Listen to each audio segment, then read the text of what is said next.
যে আমাদের যে 5 জন কৃতি ছাত্র তাদের এবং মাদ্রাসার হাফেজ বিভাগ থেকে যে 4 জন ছাত্র হাফেজ হয়েছেন তাদেরকে পাগড়ি প্রদান করা হবে।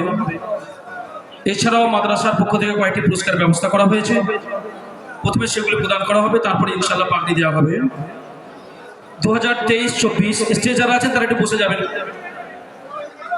2023-24 শিক্ষাবর্ষে আলিম পরীক্ষায় সর্বোচ্চ নম্বর প্রাপ্ত ছাত্র মোহাম্মদ জবিউল্লাহকে পীর আব্দুল হাই সিদ্দিকী রহমাতুল্লাহ আলাইহি শীত পুরস্কার প্রদান করা হচ্ছে।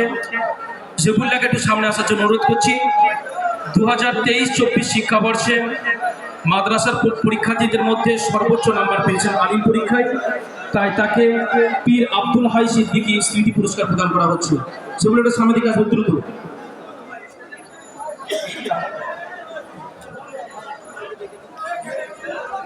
জবিউল্লাহ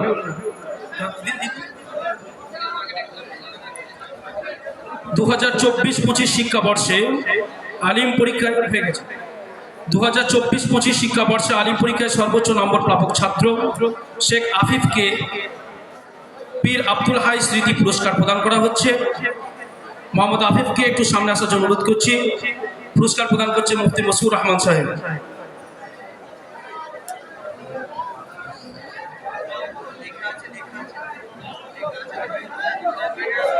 2024-25 শিক্ষাবর্ষে ফাজিল পরীক্ষায় সর্বোচ্চ নাম্বার পেয়েছেন।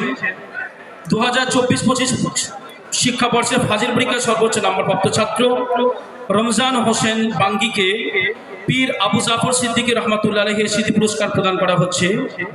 পুরস্কার প্রদান করছেন আমাদের মাদ্রাসার শাইখুল হাদিস জনাব হাফেজ কারি মাওলানা মুফতি আহসানুল্লাহ সাহেব।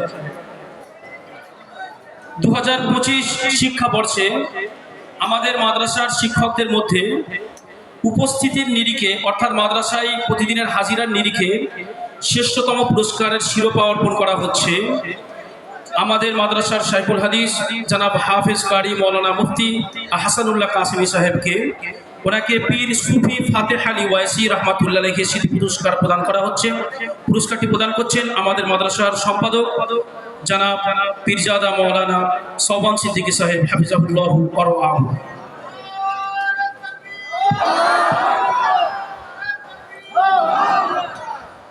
এখন আমাদের মাদ্রাসার